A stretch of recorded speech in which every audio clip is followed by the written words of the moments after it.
Welcome to M.A.A.D Cool Radio, where it's raw, it's real, it's mad. I'm your host, Monica Rubalcaba, and I have here Gilberto De La Rosa. Hi, everybody. Woo! Nice. Thank you. And thank you for showing up late. Just kidding. It's okay, clocking late all the time. Long story short, we were waiting for our Uber, and he was driving like 10 below the speed limit. I don't know, but he's an older man. Yeah. So we were just like we have to get there. And he was just like, how's your guys' day going? Is everything fine? I was like, I just have to get there, I guess. But yeah, no, it was just part of the little journey over here. Yeah. When it comes to like Ubers, are you like talkative like with them, or are you just like, all right, you're doing your job, I'm trying to get to mine? Like, at least like 93% of the time I am, because you can't just sit there in a car with somebody just like, because some people are awkward and you just try to like initiate conversations and stuff, and if people just really don't like are biased to it, then I just stay quiet. Yeah. Are you the front seat driver or back seat driver? Back seat. Yeah. I can't sit like next to them because it's awkward. It's honestly awkward, dude. Because they even like, so you don't want to come to the front? Like, nah, I'm good. I'm just. It's like a taxi situation because I can't. It's awkward, honestly. Yeah. You know what's crazy? When I used to live in Arizona in 2019, not 2019, it was 2017, 18, and I used to drive a old Crown Victoria, and like at the time in Arizona, like people, a lot of people use a taxi and a Lyft, and here is just at that time they had just sold I bought it from an auction, like they got it for an auction.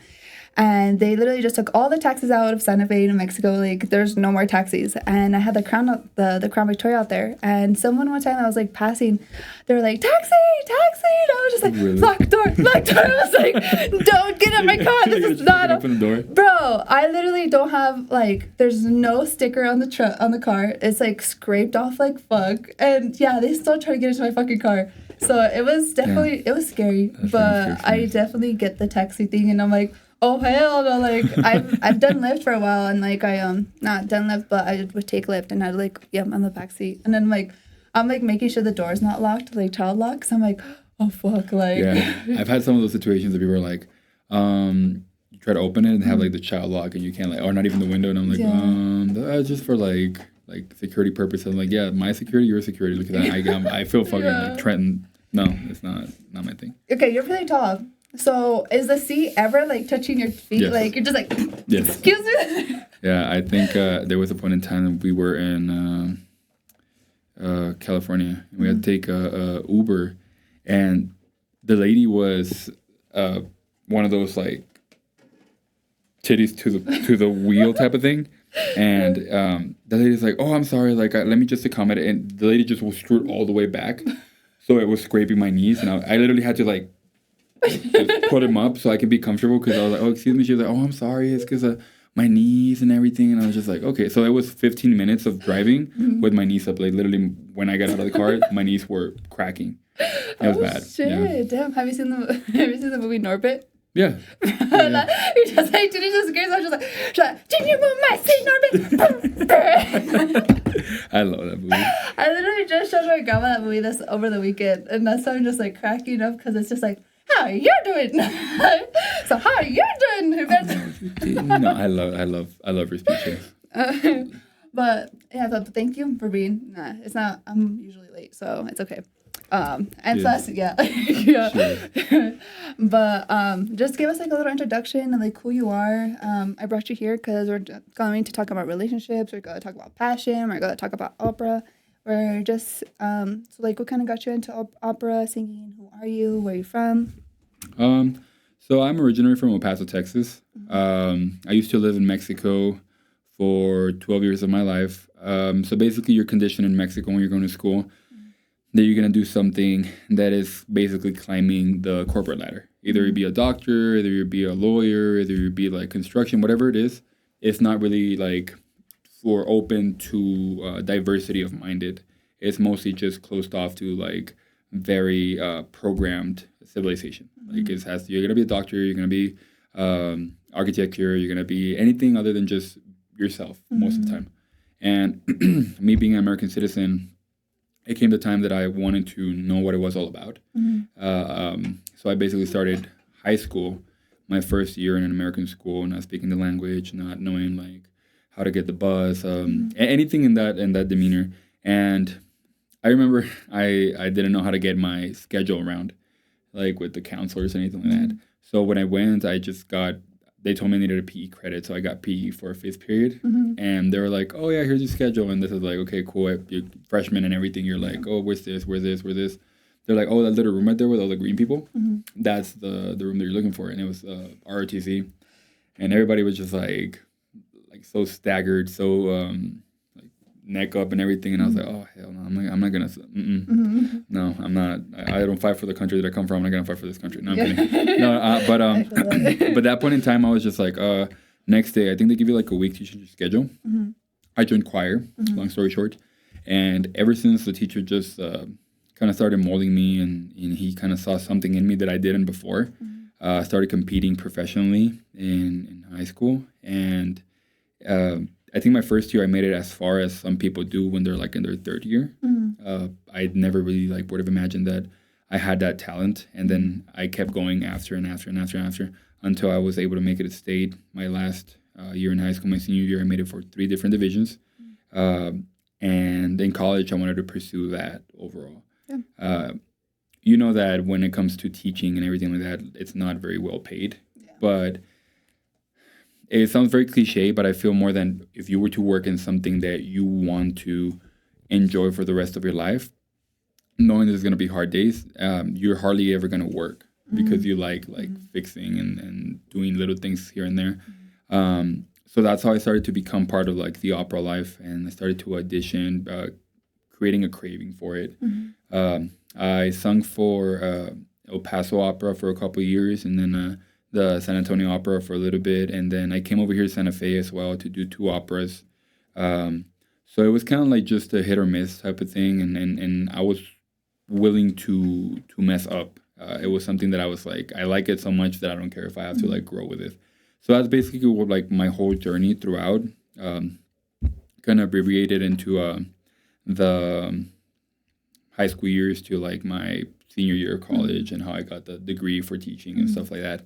But yeah, that's kind of like a little how I got into it. It wasn't peer pressure. It was just somebody that saw something in me and was willing to give it the opportunity and watering the plant that they saw. You know what I mean? Yeah. But yeah, I think that's mostly it for that part of my life. So when it comes to opera, I know it's like high pitch and like low. Is it like something specific like that you kind of dove in more, like it being like a lower type of like pitch? Like how is your opera singing like? So there's 4 subdivisions. Not really, but yes, it's baritone for male voices. Baritone. Then there is a bass, which is the lowest. Baritone is the next one, and this tenor. But then there's a higher tenor. Not really like within the same division, but so I'm the lowest singing voice register, but then it depends on some pitches and some depending on how I'm feeling on the day, like I can jump to that baritone mid-range voice that I can do. Sometimes I can do tenor, which is like the highest one, but it depends on the piece and depends on like how I warm up and stuff like that, because I started as a tenor. I started like high voice, and then when I moved to the professional choir in high school in El Paso, when I started competing, it was always like the lower. So basically my voice conditioned itself through trial and error to just stay down there, and then getting those little pitches after a while. Oh shit! Damn. Would anyone in your family like imagine you being a opera singer? Like, No. Was it no? Well, my sisters do have videos of me singing in the shower, as any other sister would. I will always sing like in places, and I will be very like enamored by music. But they never thought that whenever I would be over here, my mom really thought I wanted to be a policeman, or I wanted to be like a doctor. I wanted to be a fireman. No, she always like had that mentality that I was gonna be just part of the system, right? Not to sound very like hippie, but just part of the system, and just be a very abiding citizen. And no, I mean it was kind of like not very well accepted at one point in time. I think most of it was because it was never viewed correctly by my family. I would have concerts, and sometimes they wouldn't go because I was like, no, we were like, it isn't until I started to like, I think, monetize it that I started to audition for roles, that I started to do like choruses, and you get paid really well depending on how like years of experience and how many like scenes are you in throughout the opera. And they will get like season passes and stuff like that, and they'll be able to they'll actually do the effort. Because I got a leading role for one of the performances that I was in, which was Carmen. Oh, sure. Okay. You know, like the little. So, I think for that it was 4 performances. 1 on Friday, 2 on Saturday, 1 on Sunday. But it was a month of rehearsal. That was paid back then, maybe like 2018. It was $7,000 for just 1 month of rehearsal and then 4 performances. So it was like not too much. Like if you were, I had a job at that then, so I was paying for my gas and everything. So it was just like on the side. But yeah, no, and not until it started getting monetized, my family started to be like, they're not greedy, but it was like, oh, this actually works, because their mentality is like, music, you will never do creative stuff. Damn, I kind of understand like that part of like where you don't really get your family support until like you're like, hey, it's paying off now. Like it's really paying off, because a lot of it is just like, it's a lot of talk, but it's also like a lot of like putting yourself out there and getting the no's and getting the yeses and just getting opportunities. And like, even if there is an opportunity and it's still not like paying or whatever it's not, it's like, okay, that's volunteer. Like you could do that at church. Like you could go. I know, that's true. Yeah, and so obviously they have videos of singing you in the shower, but would like you've never thought of like kind of putting it in a mixture like of theater? Have you tried theater before? Yes. Well, musical theater. So when I was in San Antonio for a short period of time, it was during Halloween, and they were like, "Oh, we're gonna do this like 1 month rehearsal stuff, and you look good for the part." I don't know if you guys are familiar with the Rocky Horror Picture Show. No. The Rocky Horror Picture Show? Okay, no. It's like a very old, like Halloween kind of mess. It's kind of like, honestly, I think it's kind of like your vibe. If you see it, like you should see it. Like, no, believe me, no. But no, it's like kind of like a funny, like not. But there's this character called Doctor, I believe it's Frankenfurter, and it's a mad scientist that is creating like a Frankenstein type of monster, but it's a sexy monster. Yeah. Throughout the whole like performance, you see like every single time that guy appears, it's always on like little briefs, like golden briefs, but he's a transvestite. Oh, okay. Yeah. Like tall ass guy, like 6'2" with stockings and heels, like I call them toothpick heels, like the very big ones, and then very feminine attitude. Yeah. And they're like, you should try it. You should try it out for it. And I was like, I don't. Yeah. But I don't know if this is kind of like according to it, but a lot of people are very derived to astrology. So they're like, being a Leo, I'm a Leo. Being a Leo is kind of like, you think you rule the world, and you think you're like the center of attention when you walk into a room. Of course, yes. But in that same sense, it was like, you should try it out for this. So it was a mixture of just contemporary music and theater. So musical theater as a whole. I tried it, and it was one of the best experiences I've had.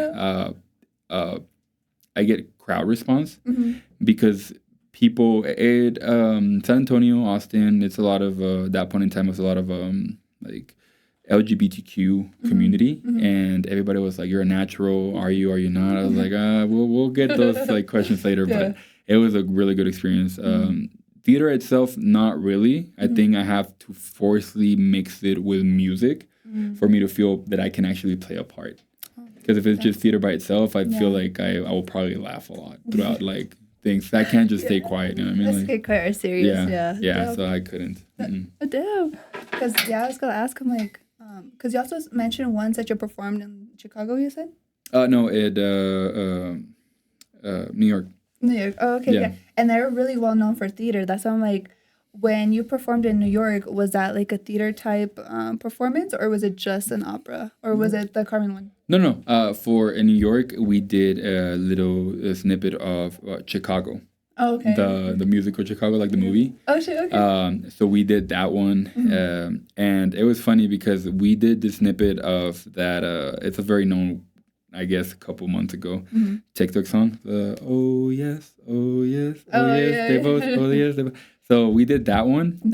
So I was the puppeteer. Is basically how the media or how like lawyers and everything like control the media. So it's basically like, we know somebody killed somebody, but no, it's because let me tell you, like he reached for the gun and she reached for the gun, and it was like mutual thing. No, yeah. So that's like, we wanted to do that snippet because it was kind of like a funny and everybody could like participate, but it was still like musical theater. Yeah. So I wouldn't have said like yes if it was in Broadway. I have a couple friends that do that. Sis at Instagram, Sis the Doll. Okay. She does a lot of like Chicago and LA. Chicago, New York, and LA type of performances.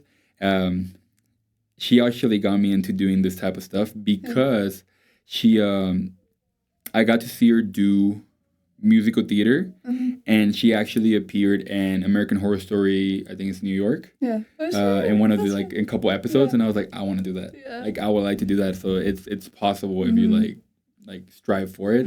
But yeah, that was something that I did out there just for a summer. Yeah. Yeah. So do you have like a portfolio? Like how can someone, if you were looking for an opportunity to be in like an opera or just an opportunity, like how could someone find you?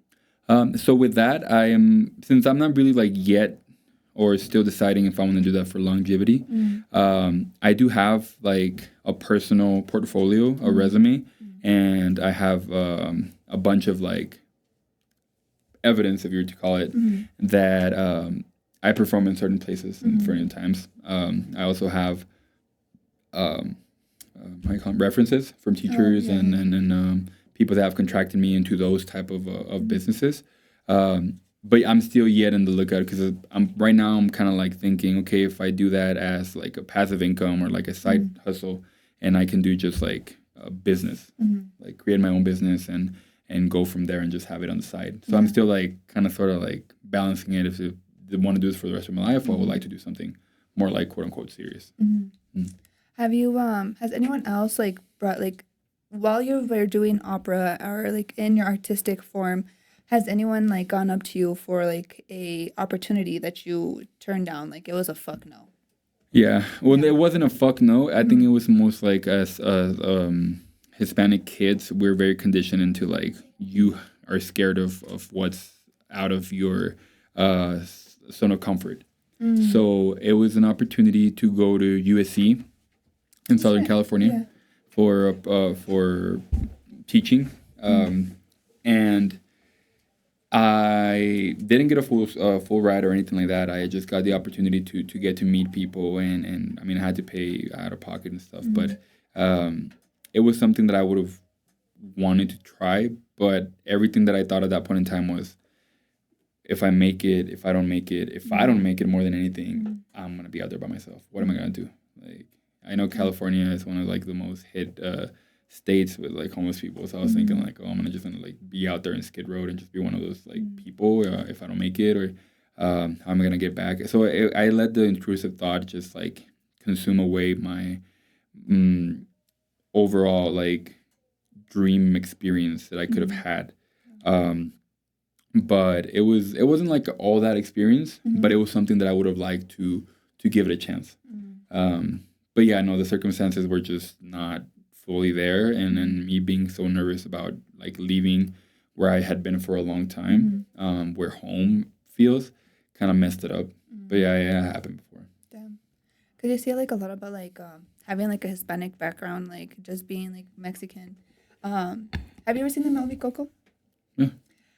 Is there, because obviously like some people don't really believe in the artistic like expression, that it's something that you can make an outcome out of it. Has anyone in your family ever not like have tried doing what you're doing and just didn't make it? So it's like a fear of like them not making it in a way? Not directly like what I was, because I think opera and any other contemporary mariachi and anything like that is a little bit different. But yes, I had an uncle, and he could play the guitar, he could play the piano, he could play. So I think mostly was the same thing. Like Hispanic heritage comes with a lot of trauma, and I think every person that comes from like Latino descendants that has experienced that it's like, oh, it's because it's not worth it, because it's not you can't monetize it, or you're gonna like earn the most minimum. So you stop at the door without knowing like what is after you open the door. So he really liked to like play the piano, and he kind of had like some pieces of his own, and he never really got the chance to actually do it just because of that like pressure of family, that it wasn't like just viewed correctly as just a career basically. But yeah, you can say it was. How have you seen passion differently? I think it's at its own. I think throughout my life, it has had its own little like cubby in there, because it has shown me that it takes more than what you visualize and you think, just in anything. Like when it comes to relationships, when it comes to creating a career, when it comes to creating your own business. Starting gave me like a head start of, oh shit, like I have to put twice, triple the effort to just stay on that plateau, on that like just stay there. Yeah. Because I think a lot of people, when they're creating something of their life, they don't know that it's gonna take 6 months to a year to become profitable in any way or form. Even if it comes like with a business. If you invest a certain amount of money and you think by the next 3-4 months it's gonna become the next big thing, you're wrong. That's where a lot of people just like go downwards and downhill, that everybody says, you know what, no, this wasn't it. No, it is it. And if you have your own like taste to it, if you have your own little like style to it, it will come on the other side, but you have to remain there.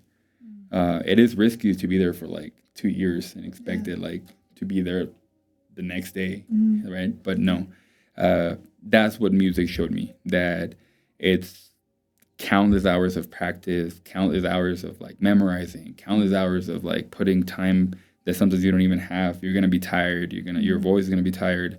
Your mind is gonna be tired. You're gonna be like kind of hit with the hammer of like, is this really what I want to do? Because it takes too much. Everything takes a lot of effort in life. If you don't have the passion for it, then you're just like living. It's not really just like experiencing life. You're just living. You're just like what we said today, we just experienced just intaking air. That's it. So that's what music kind of sort of like showed me, that it takes way more than what you think. You think once you get comfortable, you have to make yourself feel uncomfortable, because that's where your like growth happens. But yeah, that's what music has shown me overall throughout my journey. Have you ever thought about making like your own song? Or own music? So I had a couple things that I didn't get published. I was very inclined to do choir arrangements for like women and men choruses, like mixed choir, like soprano, alto, tenor, bass. But just because I had a lot of friends that had the merit of getting some published, I was like, nah, I will never get. It's just the same thing. You let your mind get to you, and once that starts hitting, it's like a slap in the face. You're like, nah, this is not what I'm not good enough. It's because they like spend 6 years doing that one song, and me was like, you don't know if 3 months of your life will even be a better song than what they wrote, but it's just letting it get to you even before it starts. But yes, I actually had the merit of writing some songs, and I still have them in my in one of my portfolios with like my own music arrangements, but never really got it published. Never really got like the guts to actually like have somebody said, oh no, this is not good enough. You know what I mean?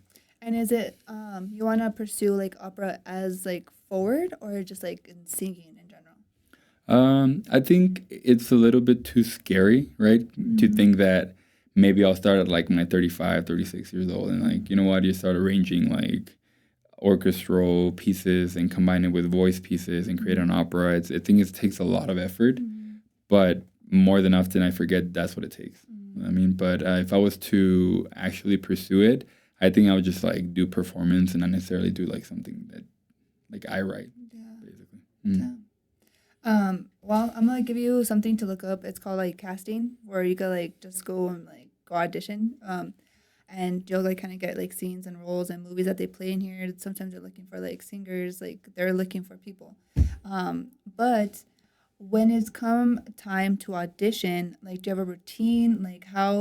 Like, what is something you learned while being in opera that you kind of had to start implementing into your routine to like practice and be better?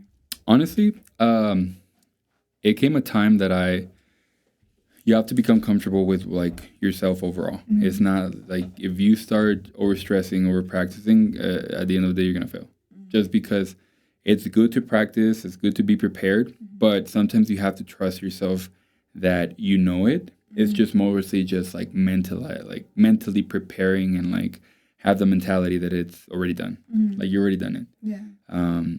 So when it comes to like something that like if I'm prepping for an audition, I like to listen to a bunch of different type of voices, mm-hmm. knowing which one is my style, which one fits my voice a little bit better, mm-hmm. and kind of adapt it, and then put it like mm-hmm. a little twist of your own. Yeah.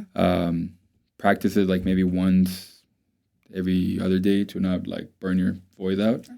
And but I like to see it from other people's perspective. Mm-hmm. Like I hear women, I hear men sing the same piece. Mm-hmm. The arrangements and everything, depending on the piece itself and the type of performance, whether it be musical theater, opera, choral, mm-hmm. And then I just adapt it to my voice. Mm-hmm. But then just after a while of doing it, you still get nervous, but you don't get like that type of nervous that doesn't let you perform. It's kind of mm-hmm. just like, oh crap, like I'm gonna see people that I've never seen before. Mm-hmm. They're gonna see me sing, mm-hmm. but I like I said, I think it's like a Leo thing. Mm-hmm. Honestly, you just go in and you're like, okay, like. Thank you for coming. This is my audition. You guys are here to see me mm-hmm. sing. So it's kind of like that thing. Yeah. Like you'll see people that they think they're all that mm-hmm. In the workplace, and you're like you started like I did. And mm-hmm. I'm pretty sure you can't even sing as good as I can, but you mm-hmm. got there somehow. Mm-hmm. You have to like psych yourself to believe that you're like the best, and even if you get a no, mm-hmm. it's like okay, cool. Like they're just not looking for me. Yeah. You know what I mean? Oh shit. Yeah. Damn. So like. What is something you implement every day to kind of keep your vocals in tuned? I like to just like sing here and there. Mm-hmm. She gets annoyed about it. So and she likes to sing too, right? But like it's kind of like maybe the other day just like sing a whole song. Mm-hmm. If she's like in the shower, I just but like I know she takes like 20 minutes in the shower and it's just like pop up like an Ariana Grande song or something like that and just like voice it. Oh, yeah. You get to karaoke together? Sometimes. Yeah. Yeah. I tried karaoke and I like botched the fuck out of it. I was like, I'm reading. The problem is I can't sing. I can't read. It's a lot of problems. I ain't gonna lie, it's a lot of problems. But no, it's because like I was telling them earlier, like I want to get into music, but I don't. Where I'm trying to figure out where's my voice. Am I in Spanish? Am I in country? What the fuck am I? Because like my tone, I feel like a lot of people could hear like the raspiness in my voice. I hate my voice. I've hated it since I was little, and it was just always like kind of reminded me of like Marge and her sister, like and like I don't smoke, but it was like I always don't like the raspiness. I hate the raspiness. And growing up, even my brother, when he was going through puberty, my mom would call, and she was like, my brother would pick up the phone, and then she was like, Monica, let me talk to your brother, and then he would be like, Mom, it's me. Like, so I thought I had like a male voice, but I was like, oh no, my brother's going through puberty. Like, he sounds like a girl. He sounds like a girl. But I've really hated my voice, and I guess I'm trying to find that in the process of like, am I singing in Spanish? Is it English? And so between like singing, have you sung Spanish and English? Yeah. Yeah. Okay. So like, how is it like any difference like in like I guess in memorizing or like the knowing the tones, names, and stuff? A little, yes. Yeah. I think because when it comes to you're speaking English, it's like your voice goes down. And digamos, si empiezas a hablar en español, entonces your voice goes up. Oh, okay. So it's a lot of like, you have to have that little happy, like, hey, like you're getting ready. Yeah. And I see more like of an indie. Do you know? Have you ever heard? I think it's like, no, that's Indian. That's Indian. I mean indie. Like. Have you ever heard Bjork? Never. I think she's like. You should look it up. Bjork. Okay. It's kind of like your type of like alternative like music. Dora on 15 seconds. Dora? No, Bjork. Oh. Go her on. Oh, look her up. Yeah. Let's see. For like 15 seconds of something, one of her biggest hits. Okay, here, put it. I don't know how to spell it. Like, I'd probably spell like Bojack or something. Yeah, kind of like that. Bojack. She connected. So this is Bjork. You can just pick a song. It's oh so quiet. Have you heard that one? Hey, one. Okay. Sorry, guys. Sorry. All right. Yeah.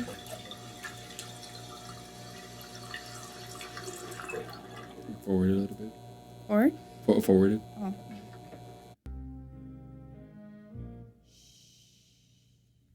It's oh so quiet. Shh, shh. It's oh so still. Shh, shh. You're all alone. Shh, shh. And so peaceful until you fall in love. Simple, the sky up above. Simple is caving in. You guys see what I sound like though? Do you guys think I'd be indie music? Sounds like Christmas music. It does a little bit. Yeah. It even looks like she's dancing. I was like, okay, I can start tapping. So the kind of thing about Bjork is that she has like, you can listen to like 6 different songs and all of them are gonna sound different. Like some of them sound like even like a little like ritualistic, like like very quiet and very like chaotic. But I see like the beginning, I kind of see you just follow the same like, not the jazz part, but like just the whole beginning, just making it the whole song, just very like just raspy going, and slow.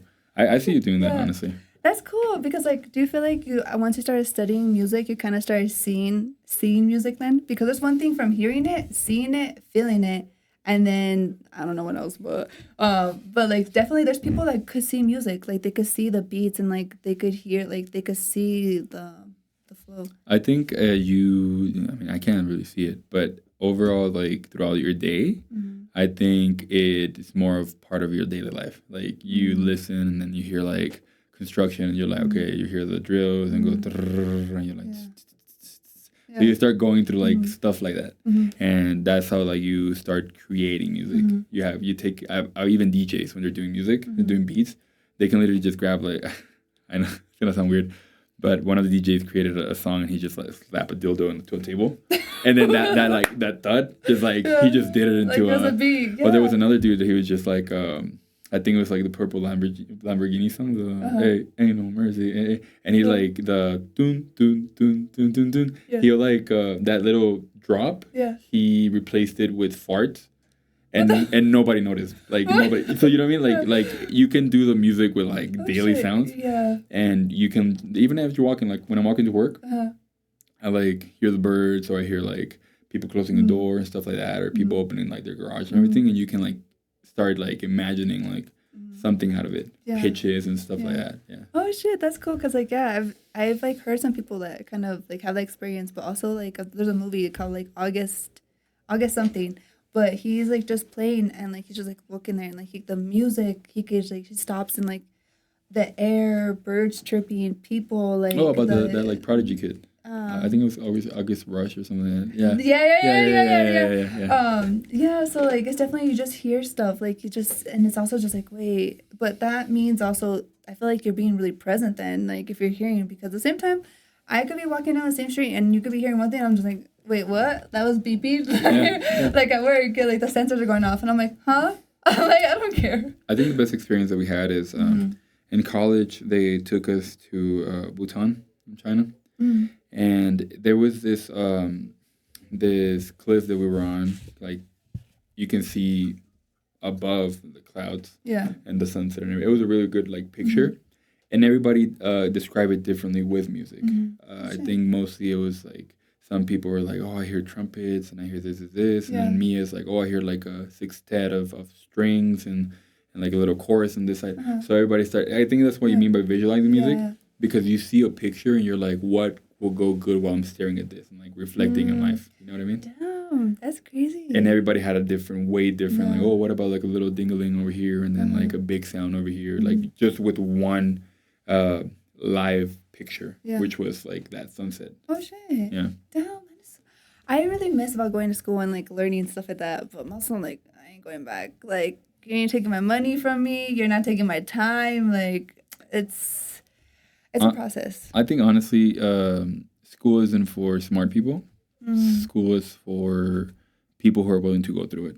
But I think like school kind of sort of minimizes or just stops your act of creativity throughout, because you're just conditioned to what it is, not what it can be. I mean, like it's being a doctor is this. But what if you're a doctor, like beyond that barrier, Yeah. that wall? But yeah, I think that's what school does to you, honestly. Damn. So like because I know like we were talking about like I asked you about passion and stuff like that, and a lot of it like, do you feel that opera has led you like to be more passionate towards other people, like, or because if opera was like a piece of you that you found out that you really enjoyed and it's like liberating and like a light to you, how do you feel like that has impacted you so that you are able to like be that also for other people? I don't think opera itself. I think it's the people who I met through music. It's That's hard. yeah. I don't think it's always been like opera, because opera it's a very competitive field, and the people that I've met that are like staggered to opera, that operas are all like music is their all like whole basically personality. Are people that are very like enclosed minded, and they think they're oh, you're here because of me, and like you're part of the chorus because I'm performing this. No, I think the good people that I met through music have changed my entire view of like overall how to treat people and how to visualize life.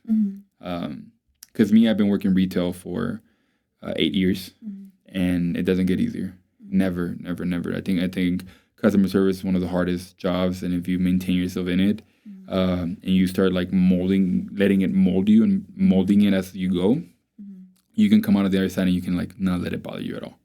Overall, I think it's just mostly the people that you meet throughout the way is who help you get to that other side. But opera itself, not really. Opera, I think, is a very vicious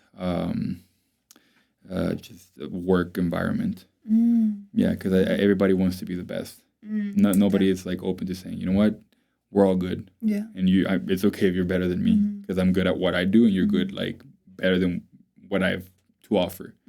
But the people, the teachers, the friends, everything, I think that's what had made me realize that there's more to just anything professional in life.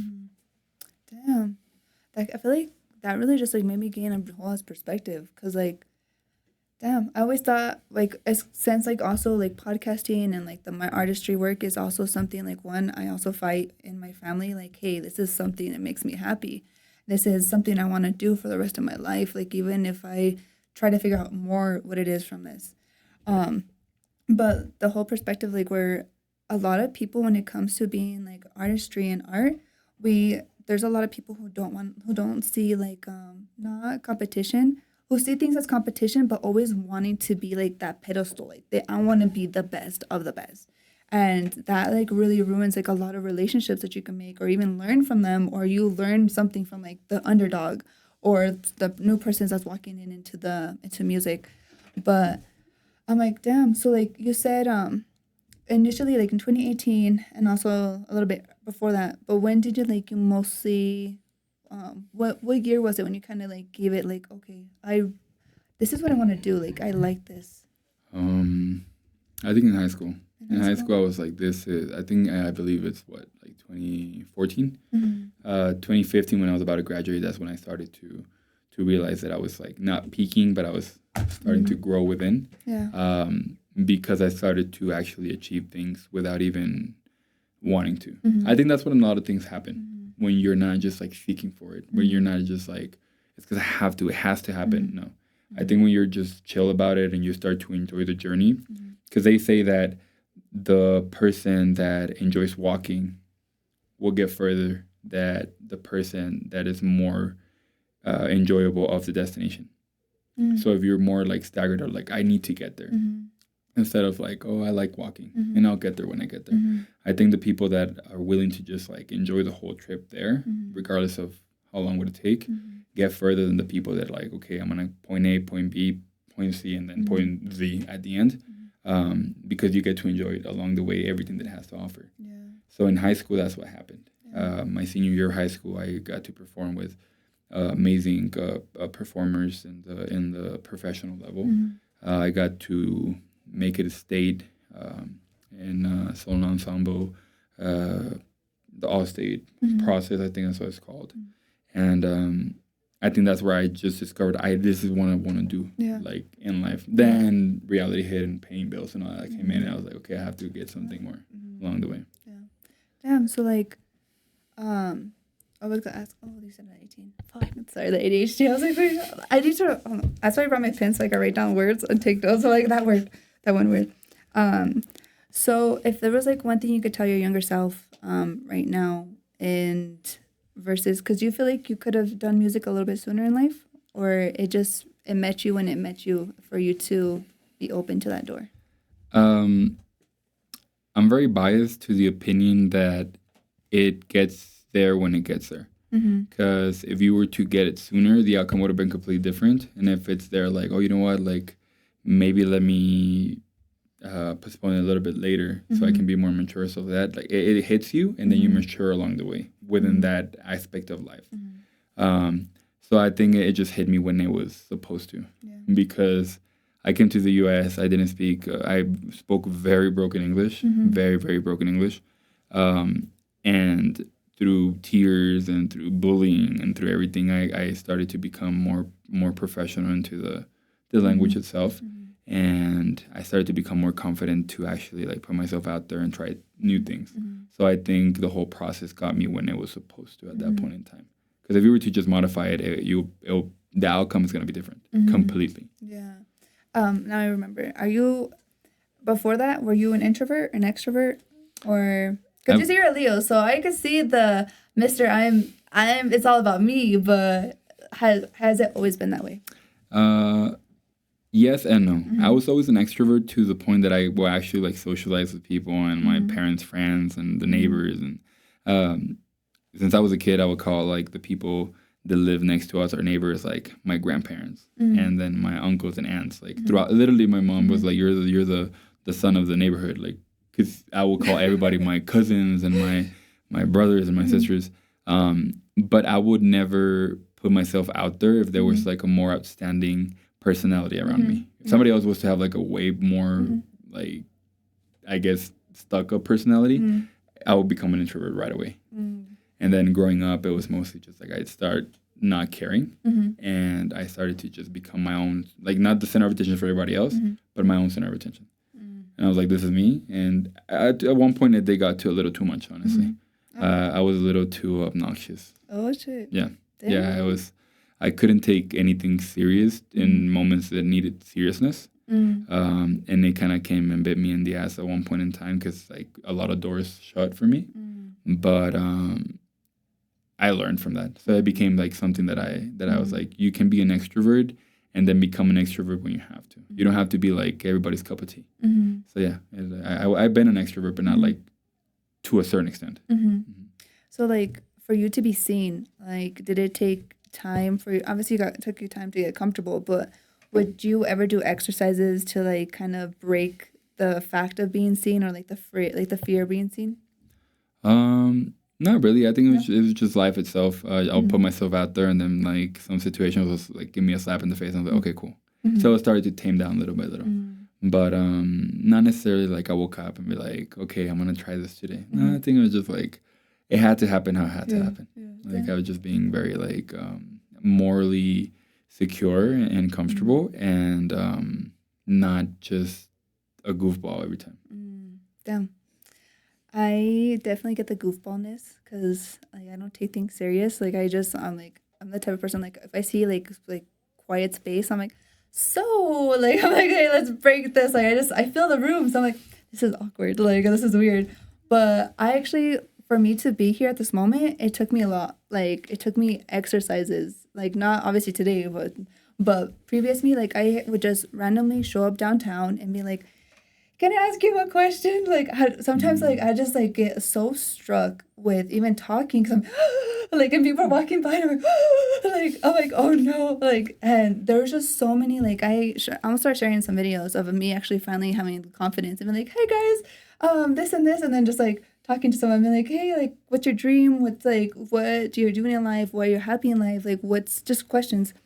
But it was also a lot of, like, mirror work. It's a lot of, like, I had to sit in rooms with people who I thought I was like inferior, so lower than them, and realize that like, oh shit, we're all shitting the same. Like we're all the same person, and it's taken me a while. It's taken me a long time, and I feel like that's why like now 2024, versus 2015-year-old me, like, she's different. Like, I would never have been here if it wasn't for those exercises or even walking in the mirror or, like, being like, oh, shit.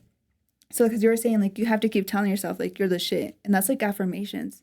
It's affirming yourself, like, I am the shit. And, like, regardless of walking in, like, rooms and stuff like that, you're just like, damn, okay, like, there's other people who think the same thing about themselves. But they could care less about you. But you think you're, like, we're all thinking about me. So it's like, okay, I am my main character.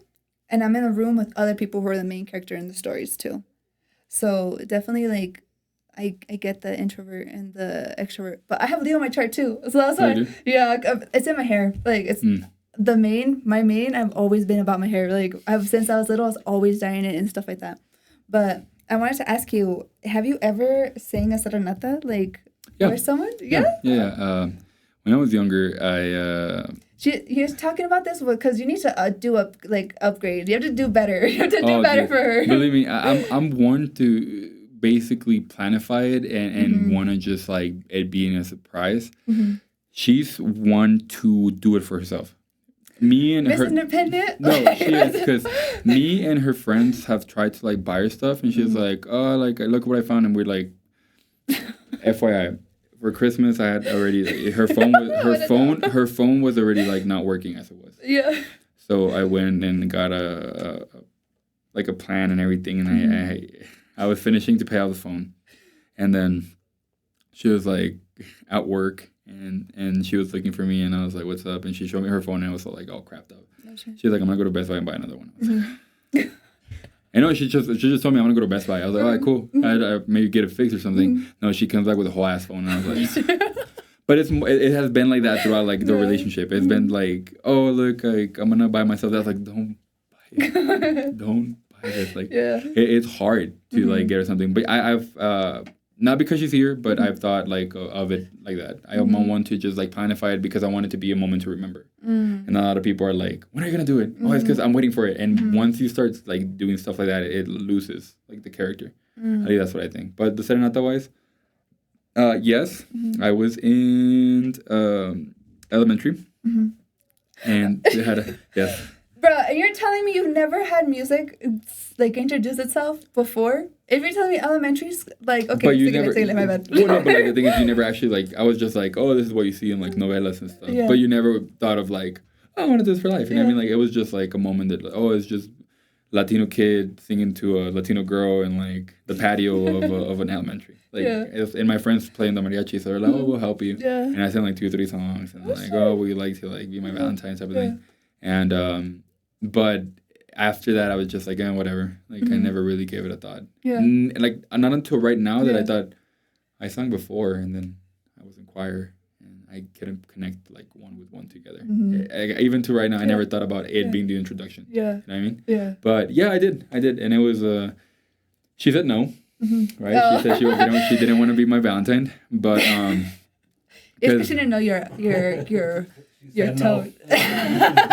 No, she did. She actually did. Because before, I never really like had taken care of myself.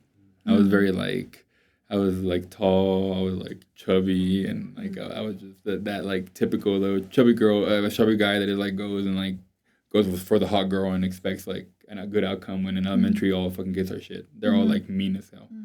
And confidence. It's a Leo on you. You got that. So I was just like, hey, cool. And then when she said no. And then when she said no, I was like, I just kept my life. That's the when I knew I was like didn't really care about everybody else's life. That's something. If you care about what people think about you, more than likely, at least like just 5% of them will look at you and judge you.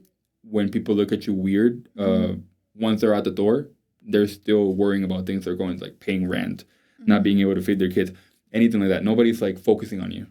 You think they are because the little interaction, and you can stick with it the whole day. More than likely, people like they're gonna forget, like that guy the other day, like yelled at Jackie. It's like he left, and he probably talked about it for like 2-3 days, and then after that, he's just like going on with his life. You know what I mean? It's never everlasting, but yeah. Damn, it's crazy because sometimes like you're talking about like relationships and like singing for someone. It's crazy because there's some moments that you do like you fixate like on yourself, on like the situation. So you're just like, nah, if I'm thinking about it, why are they not thinking about it? And you're just like going on and on and on. And like, it's just like, oh shit, like, is anyone else thinking about it? But I definitely believe like in energy and like energy thoughts. And like, if someone else is like thinking something, then I don't know, maybe it's my intuition. I'm like, who the fuck be pulling my energy? Like, why the fuck did I just think about random ass person at this time? And I'm like, what the fuck? But so since you're saying to someone, what's the meaning of love to you? Because at that time you thought that was love. So what's the meaning of love to you?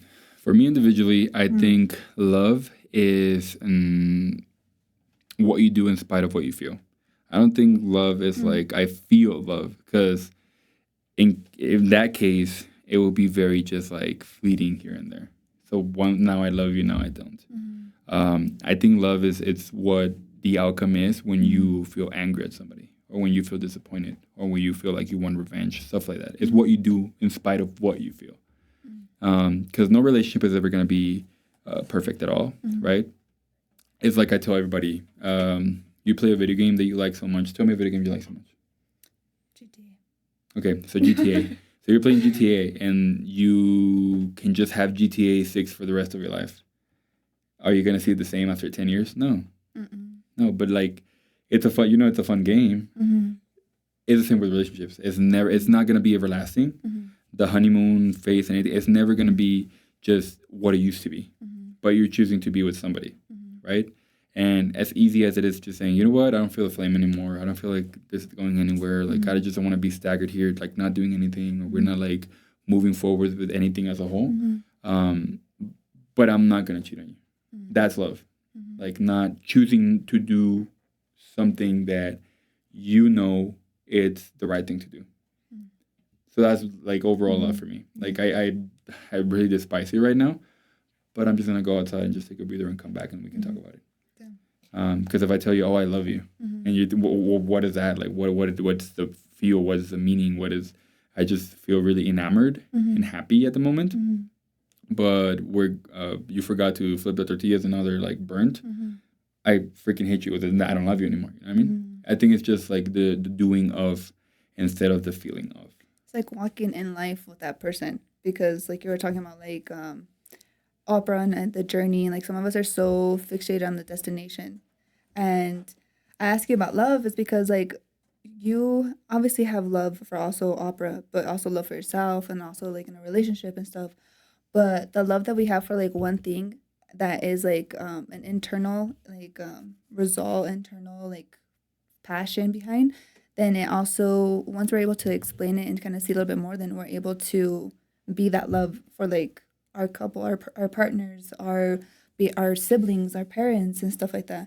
So it's definitely like you have to find someone while you're walking and want to walk with them, because even their pace may be slower than yours. Shit, they might be actually walking faster than you. And like when it comes to love, I get pretty like passionate about it, because I'm like, damn, like for like the longest time I didn't know myself. And when you don't know yourself, like, who the fuck's even walking with me? Like, if I don't even know what steps I'm taking, if it's not even steps, it's where am I going? Like, why am I even walking? And just kind of like just knowing why we do it, and just continuously like, okay, no, I'm not gonna do this action instead of this. So, because obviously I asked you about your parents and if any family members had like experience in art and stuff. Did your parents show you like a good demonstration of love? No. And it's not that they don't. It's just not the love that I wish I could get out of them. So I think we're as kids, we need a certain type of love, but more than likely they were never shown that itself, so they don't know how to like physically manifest it into us. So love might be, because I want to hear that you're proud of me. I want to hear that you love me. I want to hear that you missed me. And their way of showing love is, you know what, like, here's $50. Like, go and fix your car. Or you know what, like, lend me your car, and now when they return it, like the tires are all shine, the interior is all clean. That's the way they show love to you. Sometimes overprotection is their way of love. Even though it's tough love, they don't want you to get hurt. So they like want you to encapsulate yourself in an environment that is like unharmful to you. But my parents have done what they can, and it's available for them, but they've never really shown the type of love that I would wish they would have overall. And amongst themselves, I haven't seen like a very big picture of just snippets because my situation is a little bit different. Yeah. There's a couple like problems within the family that is just like non-negotiables and it just got broken. But it's little snippets that I see that it's like, oh, it's because I'm so like head over heels for you. But then knowing the background of the relationship, you're like, that's hypocritical. You can't just be talking about love after like 30-something years of just crying and infidelity and stuff like that. You know what I mean? Yeah. So have they shown what they can? Yes. Have they shown what me, myself, my trauma or whatever it needs? No. Yeah. I could relate to that a lot. And like and then like I'm giving you this because this is the love that I know. And have you ever like with trying to get support and like kind of continue forwarding in life with opera singing and your artistic form, have you ever spoken to them about the being different or even like kind of speak on like what they did has an impact on you today? Yeah, we did a lot, and I think in that aspect, I kind of sometimes even broke down and talked to my dad about like, oh, I wanted you there, and I feel like that's something that I want us as a partner to have for future kids, because the aspect of being there does volumes. Like they know you're there, they know you're behind them. My parents overall was my teacher and his wife. They invested money in me, a kid that is just a random kid back in 2013. They're like, well, we see a future in you. She being a teacher, him being my choir teacher, and they were investing like time and money that they could have been giving to their own kids. Yeah. And honestly, I was a little bit envious and disappointed because I was like, how is a third-party person showing me what I want without having to ask? And the person that I want it from, that it will be like volumes and speak volumes and mean volumes to me, just like going on their own life and saying like, nah, that's not gonna, you're wasting your life. I did talk to them about it, and like I said, I broke down and I was just like in awe of the situation. My dad being like, no, I'm giving you what I can, not what you want. And after a while, it made sense, right? After a couple like years, it made sense that at that point in time, it was like, okay, now I see it because now I struggle. And now I'm like, okay, like my fiance needs this and she wants this from me. And when I catch myself in the middle, I'm like, do it. Even if it's a little bit, and even if I caught it late, do it. I'm not a perfect partner. I have a very, very nasty attitude sometimes. And no, believe me. And I'm very accepting because, like I said, studying a little bit of psychology throughout the way, you become acceptant. And it sounds very cliche, but the first step is admitting you have a problem. You know, I mean, everybody's like, but yeah, accountability. But yeah, I mean, they gave it to me. No, what they could, yes, not what I needed, and it did affect me. And their answer to it also affected me at all because they weren't like, at least even like modifying. They're like, okay, we'll try or anything like that. It was just like no.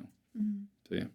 So do they demonstrate like a happy relationship together so that because you study psychology, right? And in your psychology, you're also very self-aware of like your own habits and like what has brought you to where you're at and kind of studying what makes an impact and you also see it in other people like, oh, I understand that. So did they also like demonstrate a good, healthy relationship in front of you so that you kind of could be that healthy partner? No, and I think, like I said, that was a merit that built me to the person I am today. Not because you don't want to make the same mistakes, because more than likely people say that you shouldn't make like your friends' mistakes, but I'm more pro you have to live it yourself to know what it feels like, how it will build you. You like, yeah, you can see it and how it affects them, but how does it build you as a person? Because the outcome on the other side will be completely different. Just because your traumas and how you were raised and how you view like your day-to-day life, sister, brothers, or if they weren't part of your life, your grandma, your neighbors, whoever raised you, But yeah, no, it's not. I think it's a non-negotiable, honestly. Yeah. Damn. Because like, damn, it's just like the more and more like people talk and about themselves and take that accountability, it's like more and more you're aware of like how much hurt that you kind of give to someone else. And honestly, like being a little bit, I know like you get that you have an attitude and stuff, but sometimes do you feel like your psychology has a little bit of like a narcissism where like, because ask this because it's something like I see to myself where I'm like, oh, I know why person acts this way, but then I kind of use like, oh, I know it, so let me use it to my advantage in a way. So like kind of like a little bit of narcissism, like, oh, well, I understand that person, so I'm like, it's whatever, like I don't give a fuck. But really, you should kind of care a little bit more, if that makes sense. I don't know. Let me know if that makes sense. Yes and no. Like when it comes to it, it's like, oh, an understanding, because that's also part of like, you can't save everybody. You know what I mean? And maybe I'm like derivating, or it might not the answer you're looking for. But when it comes to it, you analyze people, and it becomes automatic. Because if somebody's like answering or to a certain situation a certain way, you're like, what could it be? And it can be A, B, C, D, E, F, G. And it can be just completely the whole alphabet of Y, right? But in a way or form, you're like, yeah, like I think I know what they're going through. Let me go ask them. Some people are like that, including myself. I'm like, hey, how you doing? How you been? And like, hey, how did that affect you? Like once you get like deep down enough, you start asking questions. But I think for the most part, it's safer to just be like, oh, okay, they're probably having a bad day. All right, cool, move along. Because you can't just like intrude in everybody's life and expect that you can make a change like in one time. Like in a one-on-one that you have with them. You know what I mean? Yeah. So yeah, it's I think it's a trauma response that you want to dig deeper and that you want to like get to the root of it. But they are wanting change, so they have to seek it themselves. And if they don't see a problem with it, then it's gonna still become how do you call it? A pattern. Yeah, but yeah. Hopefully that answered the question. Yeah. Damn. That kind of feels like sometimes like a therapy session sometimes. So I'm like, oh shit, I didn't think of like asking that and stuff like that. So like, what is a moment in life that you had like that really changed you? I think it also came to a relationship. Mostly from I came from a background that I was like, I saw it happen at home, so I wanted to prevent it at all, like means, cost, anything. I just wanted not somebody to feel that same way. And that's a little bit going back into the why are you unserious in serious situations? It's just a trauma response.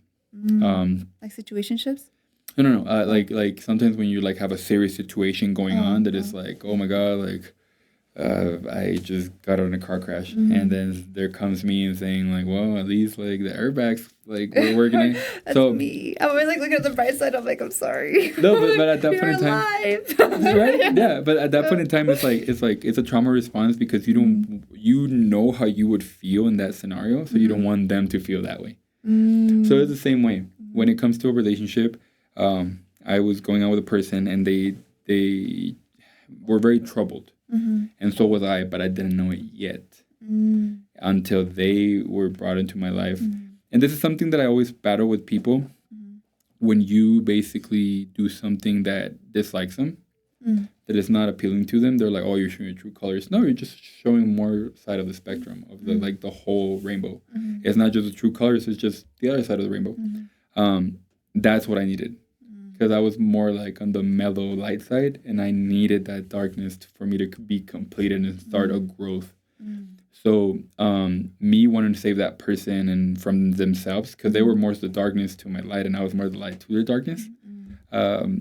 It showed me that you can only do so much, and there has to be a course of action before you can just literally just say, you know what, screw this, I'm out.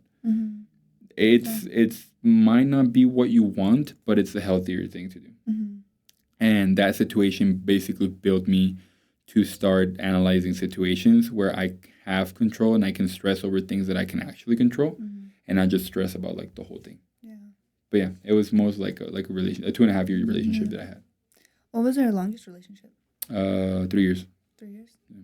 Okay, because like well, because I also like just like look back like to music, so I'm like, damn, that's even longer too, because it's like something you stay committed. And when you were saying about school, it's like sometimes you stay in school because it's someone who wants to go through it, but it's literally like a commitment. It's a relationship with yourself and like the dedication and like, all right, well, it's still 8 years, and we'll see after that, because it really is we'll see after that. Because some people don't go to the career, like they don't jump into what they learned and they studied. Sometimes it's a whole ass, they have to get like life happens, and it's also like, oh, I had to change this because of this happened and stuff like that. But well, so with that, how do you feel your your goals have changed in a way from adding like music in there? Like when, like, what do we see more like of you kind of jumping into music, or when it's you feel like it's that time again? I think when I'm a little more settled, more with direction, because right now I've been comfortable for way too long, and I have love for what I do. Honestly, it's an easy job, and it gets a lot of hate because it's just like viewed that way, and people don't give themselves to like want to do something that seems just mediocre, right? But me myself, I like to like arrange things and move things out of like where they're not belong or stuff like that. You have to find the love to anything in life for you to be able to do it. I do see it in a future here and there, and my teacher also told me that was something also that happened recently. I was gonna go perform before I came here to this like Christmas like it's called the Living Christmas Tree in El Paso, and there's this metal tree that is built, and people like are standing there like and singing in a choir. And we were talking about my future, and this teacher has always been very present. He's always like, well, what are you thinking, or what, like, how's life and how's school? And hearing it from him, like, teaching is not what it used to be. Before it used to be like, oh, your son, daughter is doing bad in school, right? And now it's like the attention is diverted to the son or daughter, saying like, oh, why are you doing bad in school? And now it's more like, oh, your son and daughter is doing bad in school. It's like, well, why are you failing them as a teacher? Damn. So my teacher was like, it's not worth it anymore. So my advice is stay where you are, learn a little more about the business or about business in general, business management, get yourself a business degree and do that on the side, because you can still reserve the passion, not being there 24/7, and then have a business of your own, but still have it like from time to time. If we have like operas, you can like play or you can sing, but just from time to time, because it's not what it used to be. And hearing it say that, it was just like heart shattering. I couldn't believe that the person that built me to this point in time is telling me to give up on that dream and just keep it as a hobby. But in the future, I do see it like something that I would like to do from time to time, that I can take advantage of. Sometimes I do like trips and stuff like that, or they like meet people in England, meet people in Japan and all these places. But yeah, I mean, hopefully maybe within the next like 5 years, because I do have it in my 5-year, 10-year program, planification. But yeah, hopefully soon we can like get started on that as we go. Damn. I feel like I ask that question a lot, like to people, like, because I like to hear their responses, because sometimes it's like, okay, like, yeah, I'm doing A, B, and C, or like it's in the plan. It's always in the plan. It's in our pocket, because it's like it's always our passion. But also there's always a story sometimes where they're like, oh, someone told me this, and it's like, wow, like where someone's limitation is stopping us because they are living through it currently, but it's also might not be my reality. And it kind of hurts sometimes, like, okay, like, I understand you've been doing it for a while, and I'm for like all walking in this journey, but I'm also in like the favor of God. Like, he has a higher favor, and he'll put me wherever I need to and just plant me whenever. But it's when it's his timing, not mine. Even though I want it tomorrow, maybe I want it next week, but it's up to him. And that's when I like not being in control and allowing it. But what is something like, because I talked about your vision and kind of like a past, present, and the future. So like, what is one thing you would tell to someone that is kind of going like they don't know if music's for them? Like, what's an advice like you would give them that's kind of like you wish someone told you when you first started? Very cliche, but don't put your eggs in one basket. Be open to be thought. For the most part, we're very neglectful of the constructive criticism. We don't like to be told what to do. We don't like to be told where to go. Me, myself, like per se, this is an instance in life that I think I was set and sent to learn something from.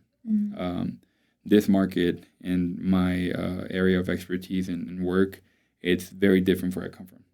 Over there is very functional. It's very like the cranks are always cranking like correctly. Here it's like, oh, they stop a little bit, then they continue. Take everything as a lesson, but don't just fixate on it, and then don't glitter it. Let it be. If it has to be nasty, let it be nasty and teach you something, because there is a thing called toxic positivity. And if you start to like visualize something, it's because I'm here because I have to learn something, and I have tomorrow will be better. It's good to a certain extent, but it's okay to feel your spectrum of emotions as well. It's okay to be like, you know what, this sucks. This freaking sucks. Like, it's not what I wanted, not what I expected. 5 minutes, just be 5 minutes, negative 5 minutes, and then go back to, but I'm gonna do it. Never be like, oh, it's because it was bad, but tomorrow is gonna be better. And if it's a delusion. It's a delusion that you have in mind. But just let yourself feel through the spectrum of emotions and let them teach you something. Wherever you are in life, just the worst thing you can do is stop moving forward. I heard a quote once that is like, if you can't run, walk. If you can't walk, crawl. If you can't crawl, just drag yourself around the floor, but don't stop moving forward. Because once you stop moving forward, that's where you failed. And I think that's the worst aspect of life, that it will be very disrespectful to just give up on yourself, because at the end of the day, you're the only thing you got. Because you can rely on your parents, friends, family for way so long, but at one point you're your back cushion. You're the only back cushion that you can. But yeah, never stop moving forward and just feel everything as you go and learn from it. Damn. Yeah, because like at the end of the day, like, it's your story, it's your voice, your friends. No one's gonna be like, go on.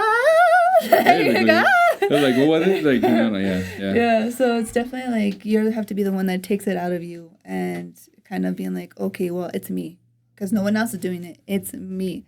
And I've had a lot of moments like that where it's like, I am somebody, and it was just like, but who? Like, who am I? Like, and then like from there, it's like, obviously I'm mad cool. Like, I got here, and now it's like believing in that shit, and like this, what I'm doing is mad cool. What I'm living is mad cool. Just all of it is mad cool. So thank you for being on M.A.A.D Cool Radio. And I have one game before. It's not even a game. It's called Chatter Time. I took it from my son's Chick-fil-A. This is kind of like a question. So it's just like about future plans, and I just wanted to ask you one. It says, what would you like to change about your room? Maybe some more dressers. Just kidding. I was going to say, what would I like to... We don't have any furniture, so anything will help. That's okay. No, what I like to change about my room, mostly the aesthetic, because I'm more of a big light person, and she's more of a low light person. You know, like when, like in those like TikToks, it's like a lot of little lights in the room, and I'm more of a just like turn on the light and just let it like shine bright. I'm more of that person. But more like big light person. I'm like, bro, you're tall. Like, you don't see the light like this much shining. I need more light. You don't need that much fucking light. No, but more light. I think more light around the house is good. Yeah. So, you know what, though? You're saying, like, because, like, a lot of moments I feel like humbled us. And you were saying that you were humbled a lot. That, like, kind of took you, like, out of your thing. But it's okay if you don't start with furniture. I had nothing. I still, for a whole year. And, like, when I first was moving to Arizona, I had like a whole ass truck full of shit, and I was so like in my mode, like, okay, but they didn't pack my stuff right. Stuff was like scratching and blah blah blah. Dude, God humbled me in the most humblest fucking way.